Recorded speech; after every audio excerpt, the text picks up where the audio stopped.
안녕하십니까. 요양보호사 자격증 한 번 시험으로 끝내기 라니생과 요양보호 수업입니다. 오늘도 문제를 가지고 10문제를 가지고 한번 풀어보도록 하겠습니다. 2교시고요. 첫 번째 문제를 보면은 대상자에게 식사를 제공할 때 사례 예방하는 방법으로 옳은 것은 이라고 되어 있네요. 그래서 수분이 적은 음식을 제공한다. 신맛이 강한 음식을 제공한다. 상체를 약간 뒤로 젖혀 먹인다. 다양한 음식을 한 번에 제공한다. 식사 중에는 질문을 하지 않는다. 우리가 음식 제공할 때 사례 예방하는 방법에 대한 문제네요. 그죠? 그래서 어떤 게 좋으냐면 삼키기 쉽게 대상자를 가능한 앉는 자세를 해주시고요. 그리고 상체를 약간 앞으로 숙이고 턱을 당겨주셔야겠고, 앉을 수 없을 때는 상반신을 높게 해주고 턱을 잠긴 자세를 취해주시는 게 좋고요. 그리고 옷 같은 것도 배 부위에 가슴을 압박하지 않는 옷을, 그리고 국이나 물, 차등으로 먼저 축이고 음식을 주도록 하는 것이 좋고요. 질식할 위험이 있을 경우에는 충분히 삼킬 수 있는 정도의 양을 입에 넣어주시고 완전히 삼켰는지 확인한 다음에 음식을 입에 넣어줘야 됩니다. 그리고 음식을 먹고 있을 때 대상자에게 질문을 하지 않고, 그리고 식사 중에 기침을 할 때는 음식 섭취를 멈춰주고요. 그리고 신맛이 강한 음식, 침이 많이 나와서 사례가 걸릴 수 있으므로 제공하지 않고, 자몽 같은 거 있죠. 신맛이 강한 음식은 과일 같은 것은 제한하시는 게 좋습니다. 그래서 여기서 식사 중에 질문을 하지 않는다고요. 그 다음에 누워있는 대상자의 식사 돕기 방법으로 오른 것은 바로 식사 돕기에 대해 또 나왔네요. 입가에 묻은 음식은 스스로 닦게 한다. 똑바로 누운 상태에서 음식을 천천히 먹인다. 국물은 가는 빨대를 이용하여 마시게 하고 숟가락 끝부분에 입술 옆쪽에 대고 먹인다. 식사 후에는 편안하게 편안하게 눕혀진다. 입가에 묻은 음식은 스스로 닦게 하는 게 아니라 우리가 그냥 당황스럽지 않도록 잘 닦아주시고요. 똑바로 놓은이 아니라 앉은 상태로 음식을 먹을 수 있도록 하고, 국물 같은 걸 드릴 때는 가는 빨대보다는 굵은 빨대로 이용해서 드시게 하는 게 좋고, 숟가락 끝부분 입술 옆쪽에 대고 이게 답이겠네요. 그죠? 그리고 식사 후에는 옆으로가 아니라 30분 정도 앉아 있도록 해주시는 게 좋고요. 그리고 그래서 보면은 시력이 저하되는 대상자에게 음식은 시계 방향으로 놓아주시면 되고요. 그리고 대상자 상태에 맞춰서 스스로 음식을 먹도록 격려를 하고, 그리고 누워있는 대상자는 가능한 앉는 장사에 상체를 세운 자세를 취해주고, 머리 올리기 어려운 대상자도 아까 말한 것처럼 옆으로 눕히고 얼굴을 요양보호사 방향으로 돌려주시고요. 앉을 수 있는 대상자는 침대에 머리를 최대한 올리고 음식을 먹을 때 약간 옆으로 들이면 되고요. 그리고 음식을 삼키기 쉽게 하기 위해서 식사 전에 물을 한 모금 마시게 하고, 숟가락으로 음식을 줄 때도 음식을 조금씩 제공하고 한 손을 받치고 대상자 입 가까이 가져가고요. 숟가락 끝부분을 입술 옆쪽에 대고 숟가락 손잡이를 머리 쪽으로 약간 올린 다음에 드시면 되고요. 그리고 음식물을 다 삼킨 것을 확인한 후에 음식물을 다시 넣어주고, 국물은 구부러지는 굵은 빨대를 이용해서 마시게 하고, 마비린 쪽 입가를 음식물이 흐를 때는 자연스럽게 흐르는 음식물을 자연스럽게 닦아주시면 되고, 그리고 마비린 쪽 뺨 부위에 음식 찌꺼기에 남기 쉬우므로 식후에는 구강 관리를 해야 되고요. 그리고 식후에 30분 정도 앉아 있도록 하시면 좋습니다. 그 다음에 대상자의 구강위생을 위한 돕는 방법, 바로 옳은 것은 이라고 되어 있네요. 그래서 보면은 누워있는 상태에서 양치질을 할 때 상반신을 낮게 해준다. 입안을 닦아낼 때 혀 안쪽 깊숙이 닦아낸다. 감염을 막기 위해서 의치는 뜨거운 물로 사용하여 닦는다. 칫솔질 할 땐 치아에서 잇몸 쪽으로 약 3분간 닦고 잇몸의 압박을 자극하기 위해 자기 전에 의치를 뺀다. 무엇입니까? 답은 그쵸. 잇몸 3번이게 답이 되겠네요. 그래서 누워있는 상태에서 양치질을 할 때 상반신을 높게 해주셔야 되고요. 그리고 입안을 닦아냈을 때는 혀 안쪽 깊숙이 되면은 구역질이 나와서 흡인될 수 있으니까 조심하셔야 되고 그때까지 깊이 집어넣지 않도록 해야 되고 감염을 막기 위해서 의치는 뜨거운 물을 하게 되면요 의치 모양이 비틀어집니다. 그렇게 하면 안 되고 그냥 찬물로 아니면 세정제로 닦아주시는 게 좋고요. 칫솔질을 할 때는 치아에서 잇몸 쪽으로 약 3분이 아니라 잇몸에서부터 치아 쪽으로 닦아주시는 게 좋습니다. 그래서 우리가 이걸 보면은 칫솔질 방법도 가능한 앉아서 해야 되고 앉는 자세가 불가능한 경우는 건강한 쪽이 아래를 향해서 옆으로 누운 자세를 해야 되고 그래서 치약 짜는 방법도 있죠. 치약 짜는 것은 칩셀로 목까지 아래쪽 깊숙하게 짜줘야 되고 칫솔을 가지고 45도 각도로 치아에 대고 잇몸부터 치아 쪽으로 해주시는 게 좋습니다. 잇몸에서 치아 쪽으로 해주시는 게 좋고요. 그 다음에 칫솔질 할 때는 치아뿐만 아니라 혀도 닦도록 해야 되는데 너무 깊이 집어넣지 않도록 해야 되고 입안에 물을 머금기 힘들어할 때는 곡반의 오목한 면이 대상자의 턱 밑에 가게 하며 물을 받아내면 됐습니다. 그래서 칫솔은 모를까 부드럽고 적당하게 탄력이 있는 것이 사용해야 되고요. 그리고 치약은 솔 사이에 끼어 들어가서 칫솔목 아래까지 눌러 짜주시면 돼야 되고 그리고 혈액 응고 장애가 있는 대상자들은 치실을 사용하지 않습니다. 출혈 가능성이 있기 때문에 그리고 옆으로 강하게 문지르지 않도록 하는 거 칫솔은 그래서 잇몸에서 치아 쪽으로 회전하면서 해주시는 게 좋습니다. 네.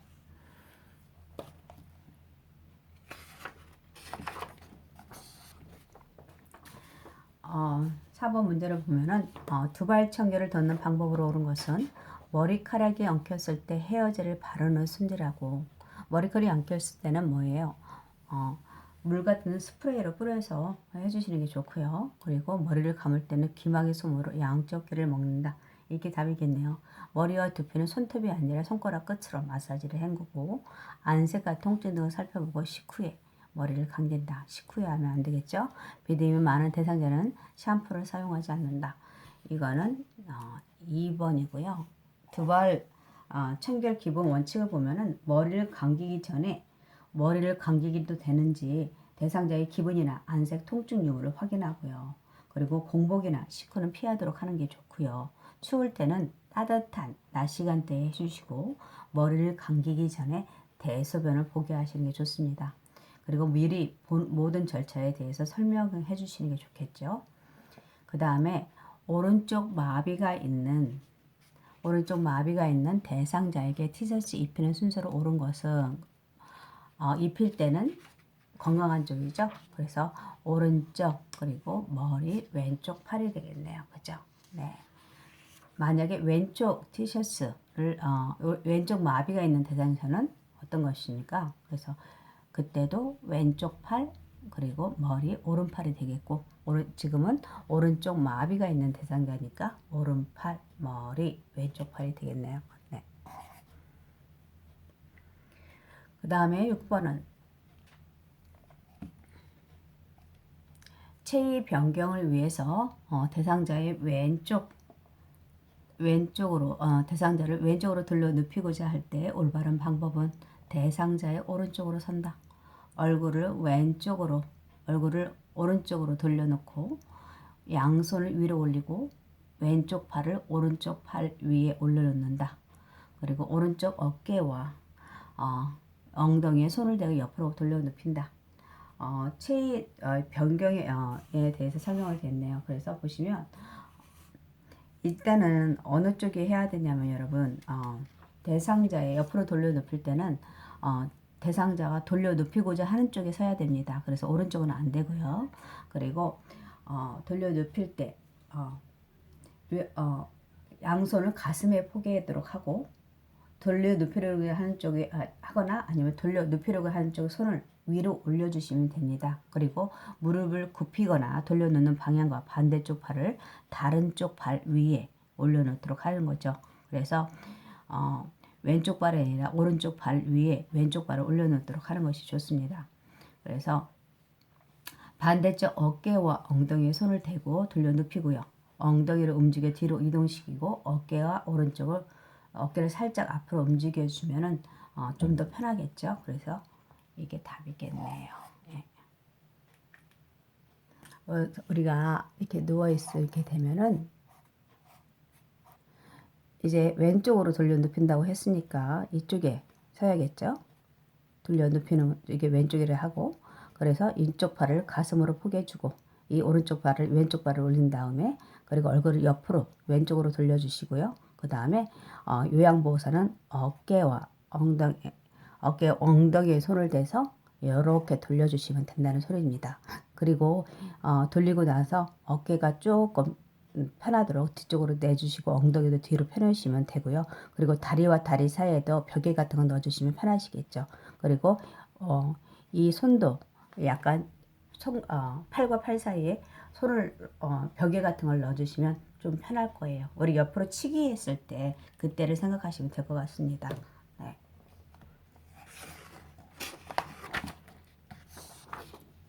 그 다음에 7번은 한번 볼까요? 7번은 다음 설명에 해당하는 윌체어 작동법은 이라고 되어 있네요. 그래서 요양보호사는 지지면을 유지하면서 윌체어를 뒤로 돌려 뒷걸음으로 지그재그로 내려간다. 이거는 언덕 내려가기네요. 그죠? 예. 그래서 언덕 내려가기고, 윌체어를 대상자를 뒤로 돌려야 하는 경우가 있습니다. 그거는 언덕 내려가기하고 문턱 내려가기가 대상자를 돌려가지고 내려가야 되고요.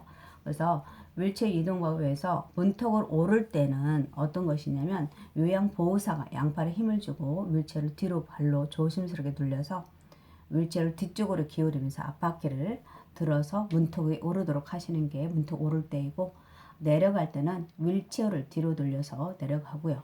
요양보호사가 뒤에 서서 뒷바퀴를 내려놓도록 합니다. 그리고 앞바퀴를 들어 올린 상태로 뒷바퀴를 천천히 빼면서 앞바퀴를 조심스럽게 내려놓으면 되고요.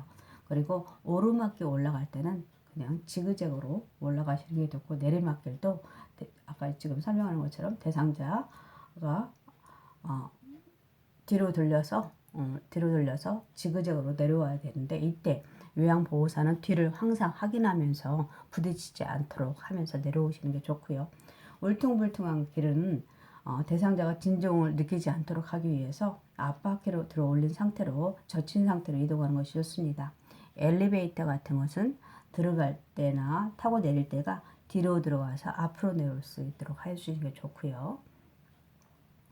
그 다음에 8번을 보면은 판마비 대상자를 윌체어에서 침대로 옮길 때 가장 먼저 하는 것이라고 되어 있네요. 윌체어에서 침대로 옮길 때 우선은 뭐 해야 됩니까? 첫 번째 보면 잠금 장치를 한다.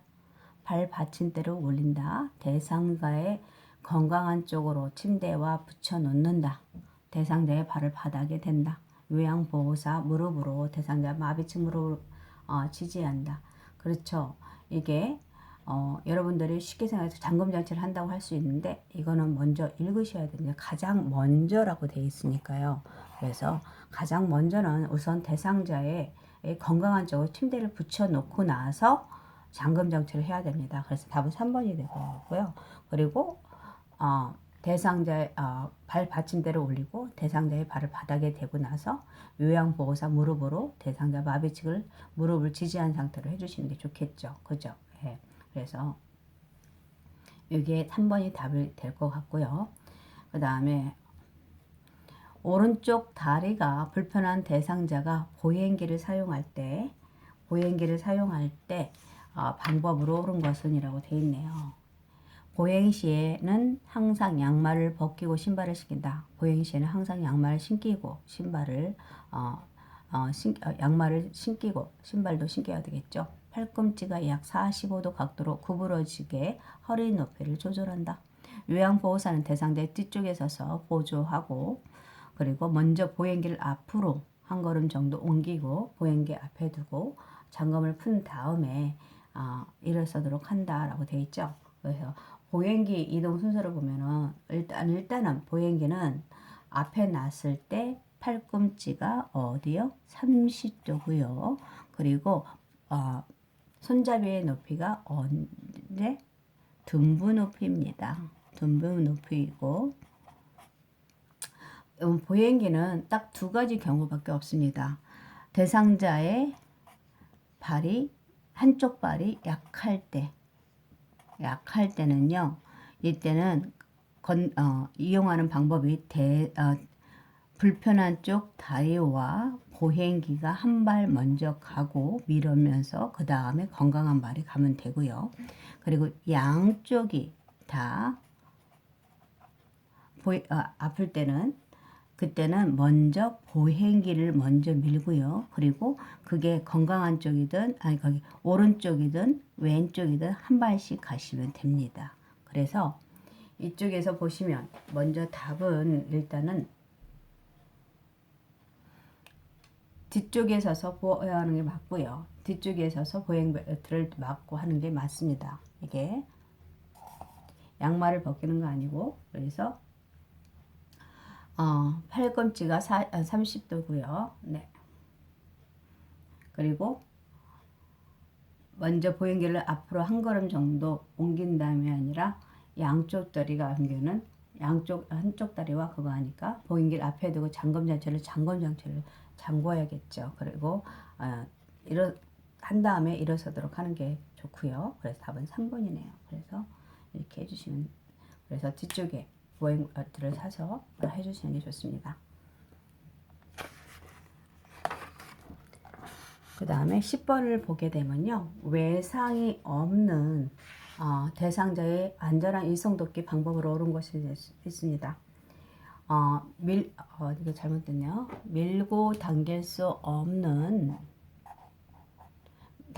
대상자는 등에 업어서 올린다 라고 되어 있네요. 그 다음에 대상자의 움직임을 최대로 이거는 최소로 해서 이동해야 되고요.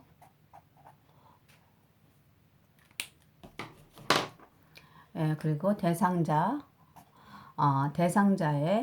등과 무릎을 곧게 펴서 들어 올린다. 대상자 쪽으로 붙어서 손 전체를 이용해 대상자를 잡는다. 그리고 척추 고정파 이용할 때는 윗팔, 손목과 엉덩이, 무릎 순서로 고정한다. 우선은 이성돕기 답은 이쪽이겠죠. 네. 외상 없는 대상자를 들어 올릴 때는 밀고 당길 수 없는 대상자를 들어 올리고요. 체중이 양쪽 발에 균등하게 슬리도록 등을 곧게 펴고 무릎을 굽히도록 하는 게 좋습니다. 네. 그리고 대상자 쪽으로 바짝 붙어서 손 전체를 이용해서 대상자를 잡을 수 있도록 하시고요. 한쪽 발을 다른 쪽 발보다 약간 앞쪽에 놓고 발에 단단한 힘을 주시는 게 좋습니다. 만약에 외상이 의심되는 대상자를 들어 올릴 때는 척추 고정판에 대상자를 바로 옆에 놓고 몸을 요양보호사 쪽으로 돌리고 척추 고정판을 대상자 밑에 넣고요. 그리고 척추 고정판 중앙에 대상자를 놓습니다.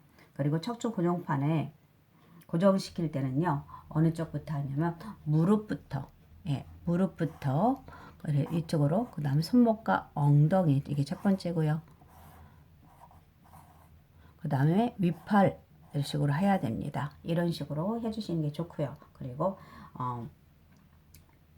대상자는 움직임을 최소로 해주시는 게 좋고요. 여기 최소로 해주시도록 한다. 이게 최소로 해주시는 게 좋고요. 그리고 이거는 그림으로도 나올 수 있거든요. 묶는 법. 그러니까 0일 때 어디 무릎부터 그 다음에 대상자의 손과 그리고 윗팔, 손목과 엉덩이 이렇게 해서 1번, 2번, 3번으로 나올 수 있습니다. 그것도 그림으로 보시고 알아두시는 게 좋을 것 같습니다.